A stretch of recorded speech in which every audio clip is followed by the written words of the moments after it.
Yung taong kumuha sa pagkakakilanlan nila. Ito yung salitang malakas sa kanya, prima facie evidence. Tingnan natin.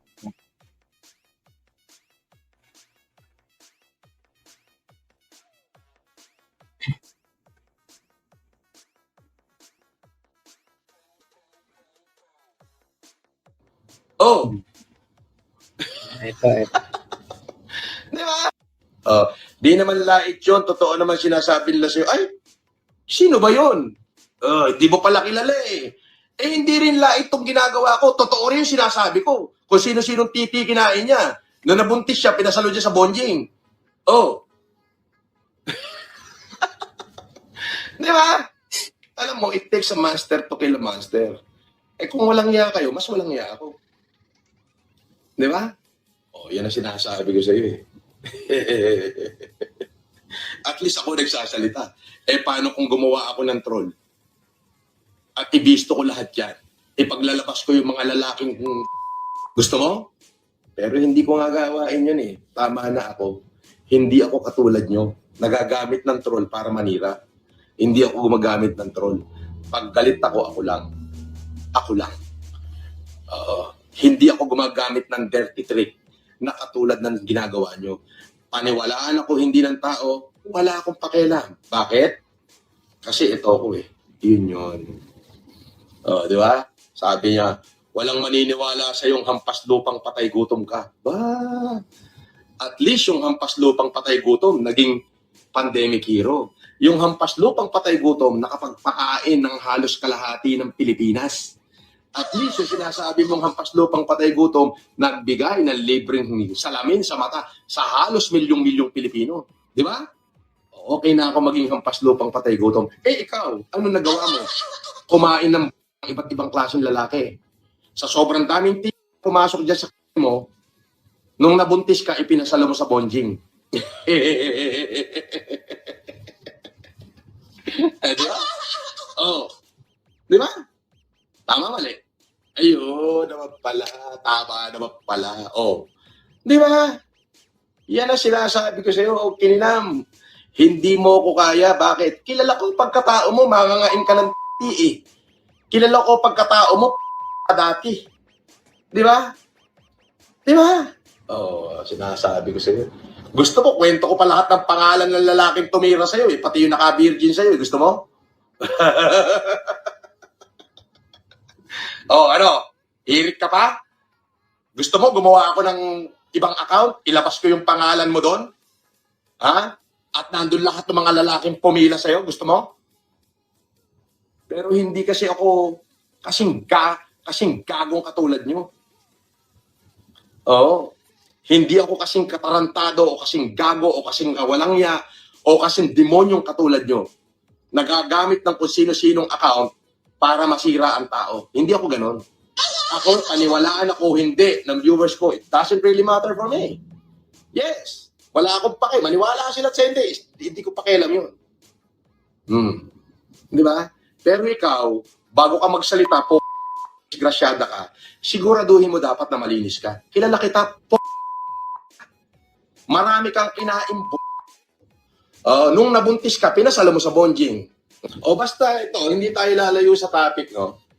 Yung topic lagi natin, ito, iset aside natin itong sinabi ko. Ang topic natin, itong si Makagago, kasi naglalabasan ngayon yung mga message na siya pala ang talagang mastermind. Ng lahat. Yun yun.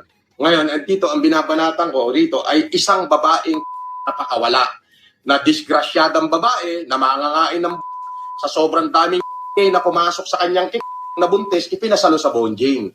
Kung sino yung babaeng yon, ayon sa akin bubuwit, hulaan nyo na lang. Eh ayaw kong pangalanan, baka ma-libel tayo.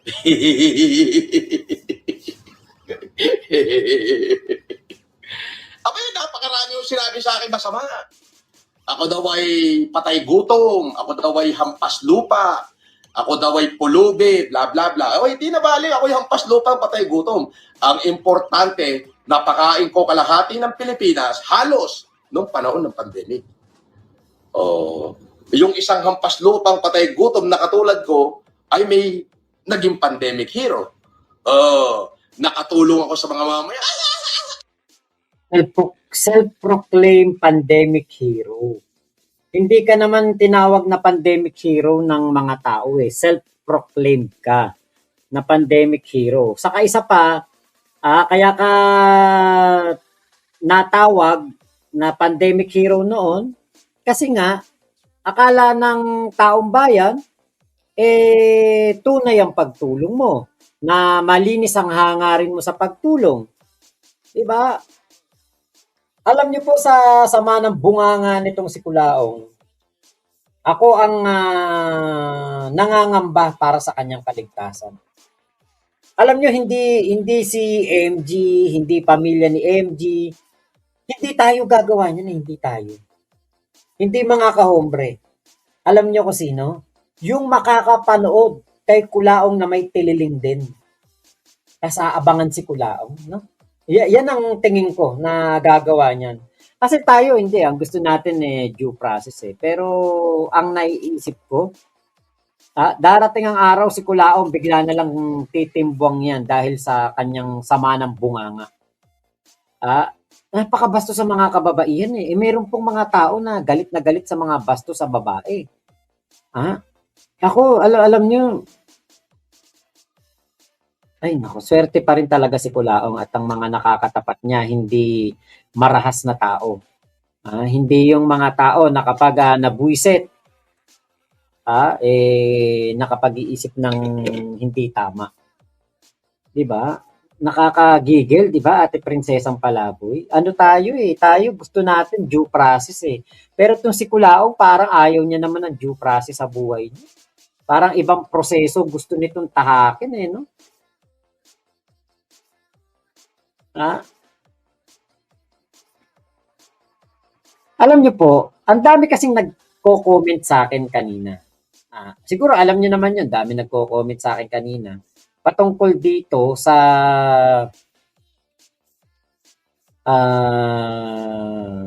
ginawa na ito ni Kulaong. Ngayon kasi, ang pinupunto dito ng ating mga manonood, ng mga nagko-comment kanina, si Kuya Gary Cababa yun, dito daw po, eto pong sa video na ito, parang dito daw po nagsimula. Ito, katulad nito, alam naman nating lahat 'di ba? Kung sino pinapatungkulan ni Kulaong. Pero hindi ako naniniwala doon. Alam kong hindi totoo 'yun. Alam ko 'yun ano na lang ni Kulaong 'yun, defense mechanism na lang 'yun para magmukhang meron siyang kredibilidad sa kanya inilalabas. Kasi alam niyo, Kulaong, kung totoo yung mga pinagsasabi mo, binanggit mo na sana pangalan. Pero 'di ba, hindi niya mabanggit ang pangalan kasi nga hindi niya alam kung totoo 'yun o hindi. O kaya alam niyang iniimbento niya lang. Kaya naggawa lang siya ng kwentong ganun para pag-isipan natin na ang sinasabihan ni Kulaong ay etong may bahay ni MG. Kasi dito, katulad nga po dito, ayan, nilakihan ko. Dito po sa comment na yan, makikita nyo yung mga word na gusgusin, hampas lupang, patay gutom. Kwento mo sa pagong, yan ang nakalagay dyan. Hindi lang yan, marami. May mga ano pa dito Mayroon pang mga ibang comment dito Eto, dapat authentic.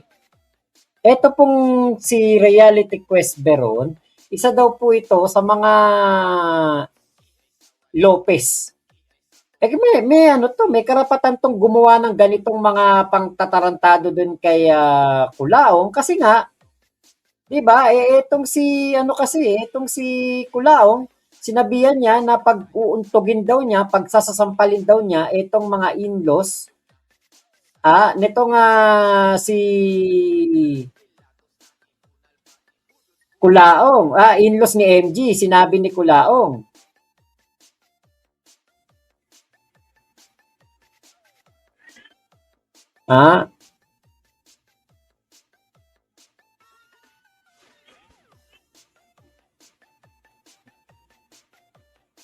Kaya tayo siyempre, ako, ayoko ng ginaganon ang ating, mga kababaihan. Hindi ko naman sila kaano-ano, hindi ko sila kilala, pero yung ginagawa nitong, si Kulaong na pambabasto sa mga kababaihan,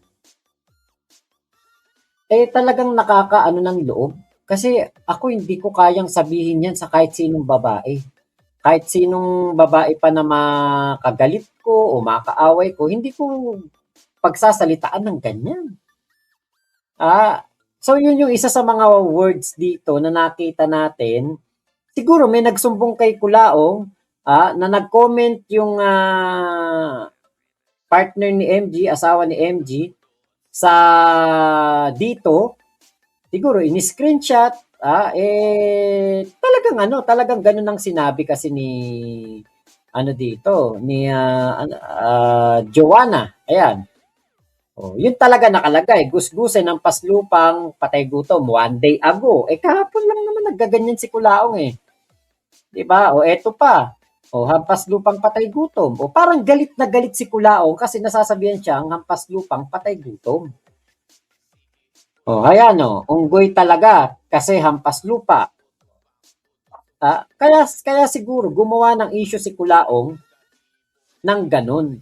O eto, authentic ang FP mo eh. Wala yan kay Norman, puro fake, patay gutom na hampas lupa eh.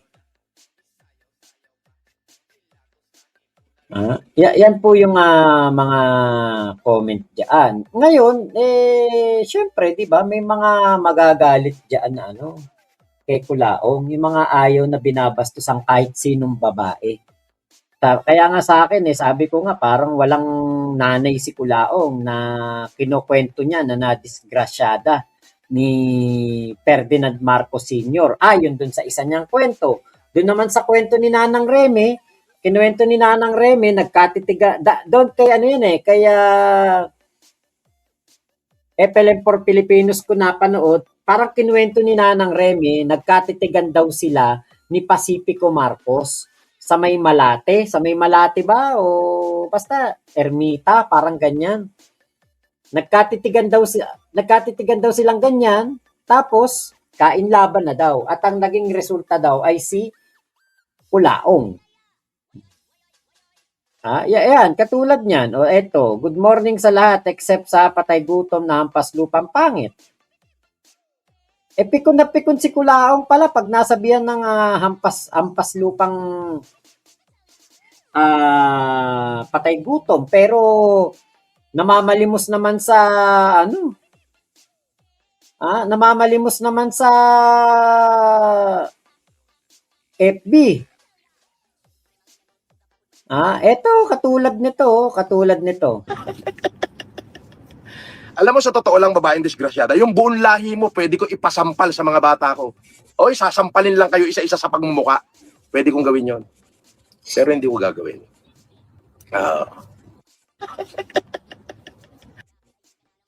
Diba? Pero pikon na pikon si Kulaong Tawagin mo nga lang Norman yan galit na yan. Tawagin mo lang Boss Norman yan. Comment ka lang sa kanya, Boss Norman, galit na galit yan Kasi ayaw niya nga matawag na Norman. Yan ang ni Kulaong dyan. Kita nyo, nakakarinde, di ba? Nakakabwisit yung kanyang mga ginagawa. Kasi nga, si Kulaong ay talaga to. Talagang pusakal na tao to. Wala tong pake kung babae ka o lalaki ka. Ganyan kasama ang bunganga niyan. Ganyan kasama ang tao na yan. Kaya po doon sa sa mga napipikon dito sa ginagawa ni Kulaong. Nako abaan nyo ang pasensya nyo kasi talagang tong si Kulaong, mang-iinis talaga to. Talagang aanuhin ka niyan. Talagang tatarantaduhin ka niya ng tatarantaduhin. Para para mapikon ka at sumagot ka. Para sumagot ka at ikaw ay kumbaga mahulog ka sa patibong niya. Yun ang ano niyan.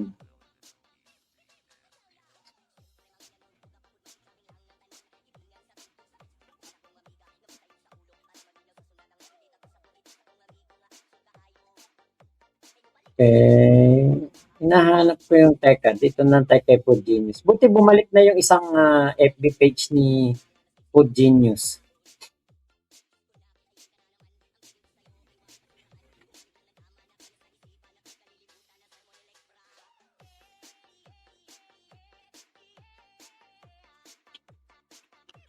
Friends of Food. Ayun.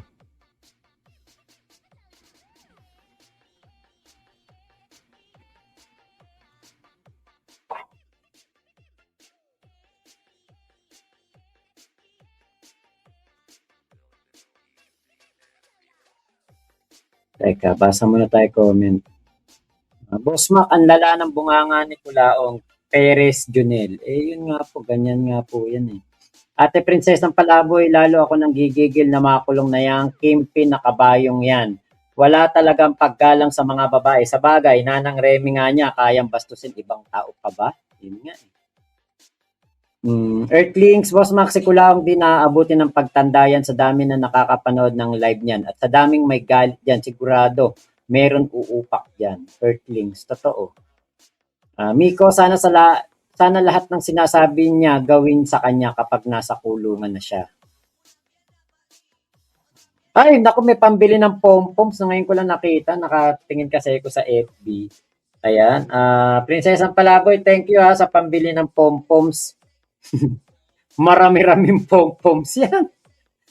Thank you, thank you. Salamat po.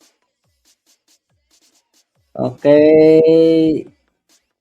Hello, bilis ng mata mo talaga. Hello sa'yo. Yes, kakagising ko lang at nanood ako video ni MG kanina. Kay Ate Michelle yung naghihingalo ka tas dumating si Kulaong baka mas matuluyan ka na lang bigla. Asan kaya kaluluwa nito? Naging abo na ata. Thank you for sharing your blessings. Thank you po. Ayan, si Ate Virgie nagda-drive nasa biyahe. Ayan. Okay, Ate Michelle, ayan, thank you, thank you. Okay, Molex, kung may hindi siya broke, I bet gagawin niya ang lahat ng dirty tricks. Haha, lakas ng delusion. Erwin Neo, kahit hindi ka marunong magmura talagang mapapamura ka sa kauni kulaong. Sarap paputukin ang muka sa suntok. Lakas pa din talaga ng loob mambudol. Ate Michelle, yung kwento ni Kulaong sobrang pamilyar. Ano nga ulit yung kwento mo, Kulaong, kung paano ka nabuo? Sarili mong kwento yan eh. Kuya Henry, walang hiyang bunganga yan. Sarap sapakan ng dulo ng machine gun tapos kalabitin mo hanggang maubos 1,000 rounds. Ay nako. O, gawing basahan na yan. Kade in red. Okay, Mary Grace, Sara, napakabastos ng bunganga ni Kulaong. Sana makulong na yan. Sana nga po. Okay, Norhana, overtime ata ngayong gabi, Boss Mac. Hindi naman. Maaga pa naman po. Kuya Henry, marami kaming ganyan dito sa bahay. Pahiram ko sa'yo kahit dalawa. Talaga ba? Ate Prinsesang Palaboy, hello din sa lahat ng nag-hi sa akin. Big Mama, sobrang bastos ng bunganga. Makapanglait, kala mo naman naliligo. Puweh, kadiri ka Kulaong. Ate Prinsesang Palaboy, yes, pero sa isang banda, okay din okay, uli sa galit si Kulaong kasi nag-imbento na naman siya ng mga kwento na kadema-demanda. Tama. O, kapatid ni Joanna si Beron, sabi ni Ate Miss Bulabog. O yun nga po, isa nga daw po siya sa mga Lopez. Okay, Kuya Henry, ako din di naniniwala, nakasubaybay ako kay MG since then. Kaya alam ko kwento niya at asawa niya. Kaya kahit di magbanggit ng pangalan, alam ko na kung sino ang ginagawa niya ng kwento, baho ng bunganga niya. Tama po. Wala namang alam niyo si Kulaong na wala na rin ng tapang. Bakit? Hindi na siya makapagsalita ngayon ng pangalan kasi nga natagtad na siya ng kaso eh. Wang-wang nga lang, boss, parang hihimatay na si Kulaong eh. Totoo yan, Kicks. Thomas Carnine, bawsi na dapat yan si Kulaong. Oo, yun. Baka pwedeng idagdag yan sa kaso, no? Bawsi. Okay. Miss Bulabog, Kuya Mac, basahin mo yung post ni Joanna kahapon. Ay, sige, sige ha. Teka, balikan ko. Isipin niya paano may naniniwala pa dyan kay Kulaong na pandemic hero at trilyonaryo yan. Naririnig naman nila kung paano magsalita yan. Kaya nga. Miss Bulabog, andun yung pinaka-post ni Joanna about Sampas Lupa na patay gutom. Ah, okay. Kasi hindi ako tumitingin gaano kay Joanna. Pero nakapollow ako. Pero hindi ko siya gaanong nache-check kung alin doon ang mga ano niya. Sige, tignan natin.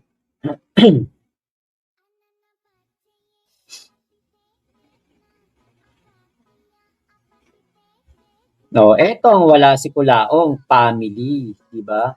Proud parents here. Thank you sa asawa kong Pogi for being such a very responsible father. Hindi biro ang hobby sports na ito para sa batang 5 taong gulang lamang. Kailangan tutukan, mahabang pasensya, pag-unawa at higit sa lahat, big amount of money. Thank you at hindi ka tumatandang paurong, hindi ka tumandang patay gutom, hampas lupa at walang kapera-pera. Hindi ka tumandang walang sariling bahay at magagandang sasakyan. Hindi ka tumandang walang nagmamahal, walang pamilya, at higit sa lahat, hindi ka nuknukan ng pangit at hindi ka mabaho. Okay, hindi ka din no live, no kain, na laging kalam ang sikmura. Yun, yun pala yun. Father and son bonding. Gusgusin, expensive tong hobby ng anak namin. Siyempre, bukod sa wala kang kwentang ama, hampas lupa kang patay gutom, di ba? So, walang kapera-pera, that's life. Yan lang ba kaya mo sabihin, di ka na di na magsasalita ng iba pa. Pero, wag ka mag-alala. Dadalawin kita sa hoyo. Uulitin ko lang din. Patay gutom ka, hampas lupa ka, no whitey, no kain. Yung pala yun. Eto, ganyan dapat hindi yung kung saan-saan ka napapadpad na parang gutom na unggoy. Kung sino-sinong bata ang iniintindi ko, no, ayusin muna sariling bakuran ng sagayon. Ayun, ito rin pala, no. Lagpasan natin yun, ha, kasi ano, may mga kasama yung mga baby nila MG, anak nila eh. Alam nyo, invento lang ni Kulaong yun, yung mga ganon. Siyempre, diyan magaling si Kulaong eh, mag-imbento ng mga salita eh. 'Di ba? Salamat Miss Bulabog at tinuro mo ako dito. Dito pala 'yon. Hindi totoo yung mga sinasabi ni Kulaong na 'yon about doon kay Joanna, may bahay ni MG. Hindi totoo 'yun. Talagang kinuwento niya lang para kunwari totoo. Ganun yung si Kulaong eh. Napakagaling gumawa ng kwento niya. Nanang Remy nga niya eh. Nagawan niya ng kwento. Asawa pa kaya ni MG? Hindi. Nanang Remy nga niya, nagawa niyang kwentuhan na disgrasya ni Pacifico Marcos tapos nadali din ni Ferdinand Marcos Jr. Diba? Kaya lahat ng yan, alam natin, kwentong barbero lang yan ni Kulaong. O ayan o, eto.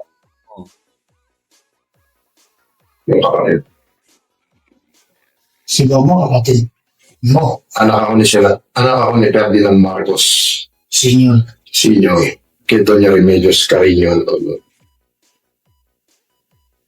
Yung prinsesa ng Cordillera. Bakit mo siya? No, di ba? Kita mo? O yung prinsesa ng Cordillera daw, ayan, nadali daw ni Ferdinand Marcos Sr. O, diba? Nanay niya yan, ginagawa niya ng ganyan, ibang tao pa kaya? Oy, Kuya Christopher Sereno, salamat po. wag na, hindi na po ko kasi katulad dati na talagang game na game sa inuman. Ngayon, panggatas na lang. Pangmamam. Diba? Kaya hindi na po yan katakataka na ibang tao gawa niya ng kwento. Nanay nga niya nagawa niyang gawa ng kwento, diba? Okay, nasa pa ba yung mga comment dito? Saan pa tayo nahinto? Ayun, Boss Mac, yung isang mami niya na taga OFW, ide-demanda na din siya. Talaga ba? Sino? Sammy Marquez.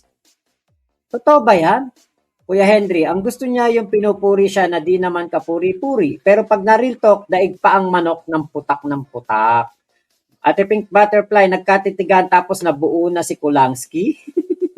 Love at first sight, si Nanang Remy talaga dapat yung first lady. Di ba, Ate Michelle? Wade Wilson, good morning, Sir Mac, na late na sa pag-join. Okay lang po. Marami naman kayong time para po mag-replay. Ikaw na ako laong. Ate Glenn. Okay, Henry, Kuya Henry, love at double sight.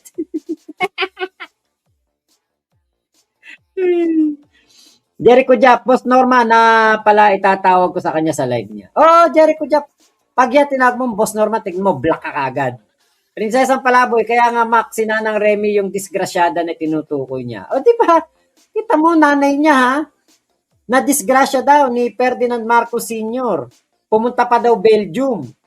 O tapos pag uwi, pinasagot sa bonjing na si Gilbert Mangusin. Ganun ba yon? Pullman Place. Boss, bakit po may ibang OFW na sumusuporta pa din sa kanya? Dahil ba na-invest nila, sana mamulat na mata nila? Hindi ko po alam eh. Master 8, Gundam Ship, tama ka dyan. Feel high. Di nga niya ginagalang magulang niya, inaway niya ibang babae pa kaya. Yun nga eh. Uy, Kuya Henry, dalawahan na agad. Sabi natin, Michelle. Okay, BG lang daw si Master 8G. Mona Marizli. Watching from Cayman Island. Ayun, Cayman Island. Meron. Di ba yung Cayman Island, ano yan? Yan yung lugar ng mga ano. Nasa Cayman Island. Pairamin kita ng machine, Kuya Henry, yung may 1K rounds, may collection asawa ko at father-in-law ko. Ayun ako. Christopher Sereno, present Mac. Oy, thank you sa pakulay Kuya Christopher.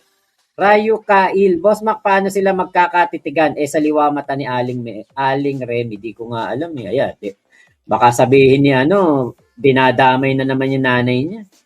Luhia, Into the Void. Okay, maaga na. Okay, Sammy Marquez, yung totoong tatay niya, di ba yung asawa ng nanay niya, Mac? Baka nga po.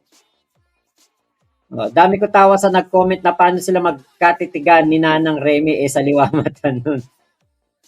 Okay. Okay, ayan. Thank you for sharing your blessing from Ate Michelle at Kuya Henry. At Wade Wilson, ayun, good morning. Andito ka rin pala. Okay. Kuya Mac, yung father and son bonding ang nakapag-trigger kay Norman, yung word na patay gutom at hampas lupa. Oo nga, tingin ko. Kasi diyan nga matitrigger si Kulaong dahil wala siyang maipakitang pamilya. Yes, invento lang ni Kulaong yun. Tama, Ate Prinsesang Palaboy. Feel high, makita lang namin dito sa Pampanga yan, tanggal yung ilong niyan at gagawin naming taririt ng bilyar. Okay. Sabi ni Ate Mary Grace Sara, yung Karen po ang name. Okay. Tontay TV, good morning po. Yes, Nanang Remy, pinagsabay magkapatid, isang mata nagpakit kay Pacifico, isang mata nagpakyut kay Ferdinand. Kaka-interview lang ni MG sa Madam Karen yata yun, Sir Mac, Sammy Marquez. Yun pala yun. Kala ko ibe. Natapik na po namin, tapos na po yan. Isla yan, Cayman Island, Sir. Oo nga po, isla nga po. Hindi ko matanda, parang napanood ko yan eh. Yung ano yan, yung parang history ba? Yung magdedemanda yung interview po ni MG kanina. Oo nga, yun nga yun. The Modern Parent, lugar ng mga taga-DPWH. Lugar ng mga mayayaman. Diyan ako dati sa Cayman Island, noong sa waiter ako diyan dati. Iba pala yung sinasabi ko, yung parang isolated na island ba yun? Okay, napakataas ng tingin niya sa sarili niya, Jerdan Rinon. Alam naman ng karamihan na napaka-cheap, balahura at walang ka-manners-manners sa katawan, sobrang nanlilimahid sa kabahuan, hindi lang mukha pati ng pagkatao. Tama po. Grabe yung mata ni Kulaong nung narinig yung wang-wang. Oo nga eh. Yes, Mac, may totoong lugar na Cayman Island. Okay, more power sa'yo, Kalems, iView. Ate Connie Lewis, hello po. Okay, okay, pasensya na Sir Mac, hi, appear. Kanina tapos na namin reactionan yun. Okay, kala mo si Kapraning, no? Kala ko nga eh, baka nagpalit ng pangalan eh. Diyos ko, hindi ako makapaniwala na may naniniwala pa dyan kay Kulaong, mga uto-uto. Buong pagkatao niya ni Kulaong kasinungalingan.